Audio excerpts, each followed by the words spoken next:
आपण मानकर कोठी पेन होची कि दरज होची आपण माने सकाळे उठिले आपणकर पाद पकई पारु नांती किछि काम दाम करि पारु नांती मु आपण मानक पई चारोटी एक्सरसाइज आनिछि। नंबर 1 हैला आपण माने चेयर ऊपर बसी जिवे पाद एमिति ऊपर पाद रखिबे हाथ एमिति रखिबे गोटे हाथ आगे रखिबे गोटे हाथ पछरे रखिबे आपण माने पाद को क्लच बाइक एमिति बुलेइबे आंटी क्लच बाइक एपटे 10 थर बुलेइबे एई भलिया आपण माने 10 थर करिवे। सेकंड एक्सरसाइज हैला आपण माने तळे बसी जिवे गोटे टावल आनिबे कि गामछा नेबे गोड़ लंबा कर देबे एमिति गामछा रखिबे गामछा रखिकी निज आड़ को टाणिबे पाद को जेते टाणी पारिबे तापरे छाड़िबे तापरे आउ टाणिबे एई भलिया 5 सेकंड लेखा करिवे।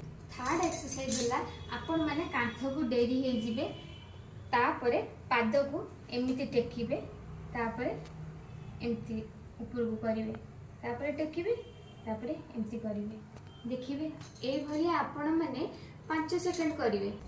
लास्ट एक्सरसाइज हैला आपण माने चेयर बसी जिवे पाद को एमिति करिवे छाड़िवे एमिति करिवे छाड़िवे